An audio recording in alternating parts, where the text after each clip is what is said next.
வணக்கம். தாய்நாடு செய்திகளுடன் நான் நிரோஷன். இலங்கை நாடாளுமன்ற உறுப்பினர் அர்ஜுனா ராமநாதன் ஐநா இணை அமர்வுகளில் கலந்து கொள்வதற்காக வெளிநாடு சென்றிருப்பது சமீப வாரங்களில் பெரும் கவனத்தை ஈர்த்துள்ளது. அங்கே அவர் பேசிய விடயங்கள், வெளிப்படுத்திய கருத்துக்கள், குறிப்பாக ஈழத்தமிழர் அரசியல் மற்றும் புலம்பெயர் தமிழ் அரசியலின் மறுபக்கங்கள் குறித்து கூறிய விமர்சனங்கள் அனைத்தும் பலரையும் அதிர வைத்துள்ளன. அர்ஜுனா தன் வழக்கமான உற்சாகத்திலும் நேர்மையிலும் சிலர் உண்மையினை மறைத்து வெளிநாட்டில் அரசியல் விளையாட்டுகள் நடத்துகின்றார்கள் என்று வெளிப்படையாக சொன்னதாக செய்திகள் கூறுகின்றன. அர்ஜுனா எம்பி ஐநா நிகழ்வுகளில் கலந்து கொள்ள ஐரோப்பாவுக்கு போகிறார் என்ற தகவல் வெளியானது. சமூக வலைதளங்களில் பல்வேறு வதந்திகள் பரப்பப்பட்டன. வெளிநாடு போய் அரசியல் தஞ்சம் கோரப்போகிறார் என்று ஒரு தரப்பினர் கூறினார்கள். மற்றொரு தரப்பினர் அவர் புலம்பெயர் தமிழர்களிடம் நிதி வாங்குவதற்காக போகிறார் என்று கூறினார்கள். பாவம், அவர்கள்தான் என்ன செய்வார்கள்? இலங்கையிலிருந்து வெளிநாடு போகும் தமிழ் அரசியல்வாதிகள் அங்கு வசூல் செய்ய போவதையே வழக்கமாக கொண்டிருந்தார்கள். ஆனால் வதந்தியை கிளப்பியவர்கள் ஏமாந்துதான் போனார்கள்.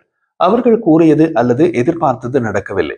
அது பற்றி கூறியுள்ள அர்ஜுனா எம்பி, நான் ஐரோப்பாவுக்கு வந்தது காசு சேர்ப்பதாக இருந்தால் ஒரு வாரத்தில் எப்படியும் 50 பேரையாவது சந்தித்திருப்பேன். ஆனால் நான் யாரையும் சந்திக்கவில்லை. அண்ணாவின் நண்பர் ஒருவரை தவிர வேறு யாரிடமும் 5% காசு வாங்கவும் இல்லை. இன்று வரை நான் ஐரோப்பாவுக்கு வந்து யாரையுமே சந்திக்காமல், யாருடைய தொலைபேசியையும் ஏற்றுக்கொள்ளாமல் இருந்தது என்று கூறியது காரணம் ஒன்றை கொண்டுதான். நான் சந்திக்க வந்தால் காசு வேண்டி சொத்து சேர்க்கின்றேன் என்று ஒரு சில அற்ப பதர்கள் அழுது சாபம் போடும். எனக்கு எதற்கு இப்போது காசு? வீடு கட்ட போகிறேனா? கார் வாங்க போகிறேனா?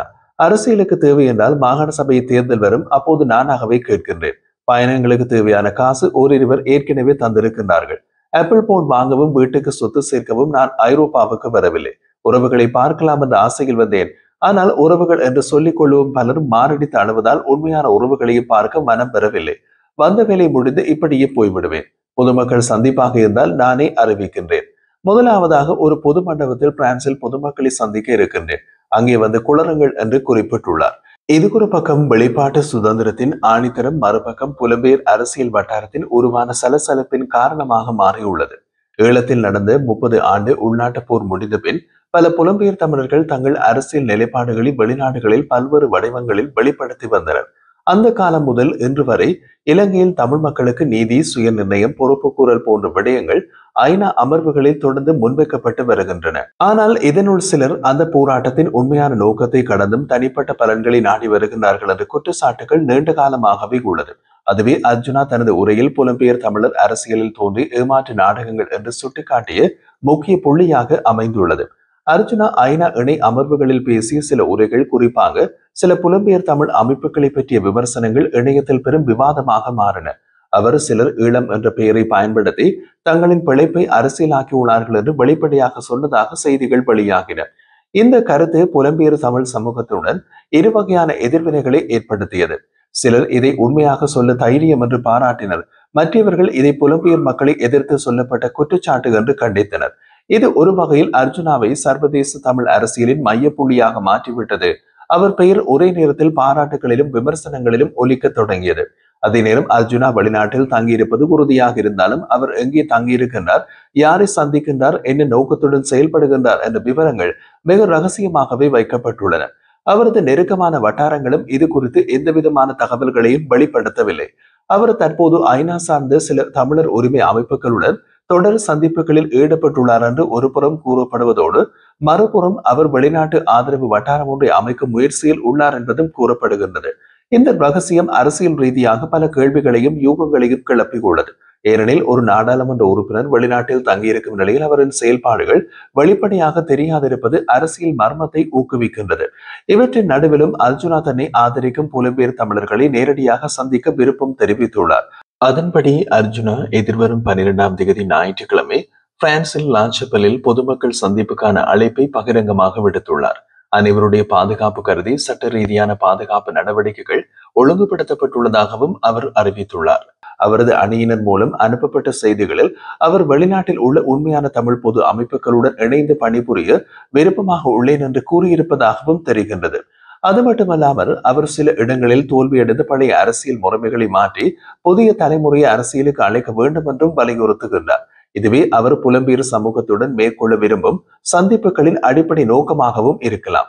அர்ஜுனாவின் வெளிப்பாடுகள் இலங்கை அரசியலிடம் அலைகளை எழுப்பியுள்ளது. சில நாடாளுமன்ற உறுப்பினர்கள் அவர் வெளிநாட்டில் இருந்து தேவையற்ற சர்ச்சைகளை உருவாக்குகிறார் என்று கூறினர். ஆனால் அவரது ஆதரவாளர்கள் அவர் நாட்டின் உண்மையான நிலைமையை உலகுக்கு வழிகாட்டுகிறார் என்று தற்காப்பு செய்தனர். இந்த விவாதங்கள் அவரது அரசியல் நிலைப்பாட்டை சற்று சிக்கலான நிலையில் நிறுத்தினாலும் மக்கள் மத்தியில் அவர் மீது காணப்படுகின்ற ஆர்வம் அதிகரித்துள்ளது. சிறப்பாக இளம் தலைமுறையினர் அவரை நேர்மையான குரல் என்று பாராட்டுகின்றனர். அர்ஜுனா ராமநாதன் தற்போதைய தமிழ் அரசியலின் புதிய சர்ச்சைக்குரிய ஆனால் கவனத்தை ஈர்க்கும் முகமாக உருவெடுத்திருக்கின்றார்.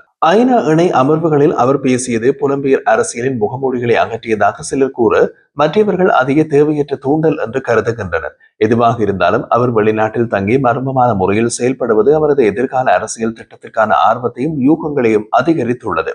வெளிவிவகார வெளிநாட்டு வேலைவாய்ப்புகள் மற்றும் சுற்றுலாத்துறை அமைச்சர் விஜித ஹேரத் கூறியிருந்த போது, ஜெனீவா எமக்கு கடவுளோ அல்லது பேயோ அல்ல. எமது மக்களின் உரிமைகளை அரசியலாக்கி குறுகிய அரசியல் செயற்பாடுகளை மேற்கொள்வது எமது நோக்கம் அல்ல. மனித உரிமைகள் பேரவையில் வாக்கெடுப்பு கோருவது ஒரு பயனற்ற செயல் என்று தெரிவித்துள்ளார். நாடாளுமன்ற அமர்வில் விசேட கூற்றொன்றை முன்வைத்து உரையாற்றிய அவர், இலங்கை மீதான ஐநா மனித உரிமைகள் பேரவை தீர்மானங்களை பற்றிய அரசாங்கத்தின் நிலைப்பாட்டை விளக்கினார். சர்வதேச பொறிமுறையை நிராகரிக்கும் அதே வேளையில் அரசியல்மயமாக்கல் காரணமாக சர்வதேச மயமாக்கப்பட்ட இந்த பிரச்சனைகளை நமது சொந்த நாட்டில் சுயாதீனமான செயல்முறைகள் மற்றும் நிறுவனங்கள் மூலம் தீர்க்க அனைவரின் ஆதரவையும் பெறுவதே எங்கள் முயற்சி. இது ஒரு வருடத்தில் முடிவடையும் பணி அல்ல, ஆனால் அதற்கான அடித்தளத்தை நாங்கள் அமைத்து வருகிறோம் என்று கூறினார். அவர் மேலும் தெரிவித்த போது, முன்னைய அரசாங்கங்கள் தெரிந்தே செய்த தவறை மீண்டும் செய்ய மாட்டோம். மனித உரிமைகள் பேரவையில் வாக்கெடுப்பு கோருவது இலங்கைக்கு எந்த பயனும் அளிக்காது. கடந்த காலத்தில் மில்லியன் கணக்கான பொது பணம் வீணாக செலவிடப்பட்டது. எங்கள் அரசாங்கம் அந்த தவறை மீண்டும் செய்யாது என்றார். 2012 முதல் 2022 வரை நடைபெற்ற மனித உரிமைகள் பேரவை தீர்மானங்களை நினைவுபடுத்தி, முந்தைய அரசாங்கங்கள் மக்கள் பிரச்சனைகளை அரசியல் கால்பந்தாட்டமாக மாற்றியதாலேயே ஜெனீவா பிரச்சனை சர்வதேச மயமானது என்று குற்றம் சாட்டினார். போருக்கு பின்னர் உடனடியாக உள்நாட்டு பொறிமுறை மூலம் தீர்க்கக்கூடிய பிரச்சனைகள் குறுகிய அரசியல் நோக்கங்களால் உலக அரங்கில் வெளிப்படுத்தப்பட்டன. இதுவே இலங்கை தனது நம்பகத்தன்மையினை இழக்க செய்தது என்று அவர் கூறினார். அவர் மேலும் கூறியது, 2009 முதல் 2021 வரை நடைபெற்ற தீர்மானங்களில் இலங்கை பெற்ற வாக்குகள் படிப்படியாக குறைந்தன. இதற்கு காரணம் நாட்டின் உள்நாட்டு பிரச்சனைகளை தேசிய அளவில் தீர்க்க தவறியது. தற்போதைய அரசாங்கம் உள்நாட்டு மனித உரிமை பாதுகாப்பு அமைப்புகளை வலுப்படுத்தும் பணிகளை முன்னெடுத்து வருவதாக அவர் குறிப்பிடுகிறார். காணாமல் போனோருக்கான அலுவலகம், இழப்பீட்டுக்கான அலுவலகம் மற்றும் தேசிய நல்லிணக்க ஆணையம் ஆகியவை சுயாதீனமாக்கப்பட்டுள்ளது. பயங்கரவாத தடுப்பு சட்டத்தினை ரத்து செய்து சர்வதேச அளவிலே அங்கீகரிக்கப்பட்ட மரபுகளுக்கு ஏற்ப புதிய சட்டம் கொண்டு வருவோம் என்றும் அவர் தெரிவித்திருந்தார். மேலும் உண்மை மற்றும் நல்லிணக்க சட்டம் விரைவில் நாடாளுமன்றத்திலே நிறைவேற்றப்படும். இது போரை முடிவுக்கு கொண்டு வந்தவர்களை குறிவைக்கும் நடவடிக்கை அல்ல, மனித உரிமைகள் மீதான எங்கள் உண்மையின் அர்ப்பணிப்பின் சான்றாகும் என்று அவர் கூறினார். 9 ஆண்டுகளுக்கு பிறகு ஐநா மனித உரிமைகள் உயர்ஸ்தானிகர் போல்கட்ருக் இலங்கைக்கு வருகை தந்தது வரலாற்று நிகழ்வாக இருப்பதாக குறிப்பிடுகிறார். அவர் ஜனாதிபதி, மத தலைவர்கள், சிவில் சமூகங்கள் உள்ளிட்ட பலரோடு திறந்த உரையாடல்களை நடத்தினார். இலங்கையின் பிரச்சனைகளை உள்நாட்டு வழிமுறைகள் மூலம் தீர்க்க எடுக்கப்பட்ட முயற்சிகளை அவர் பாராட்டினார் என்றார்.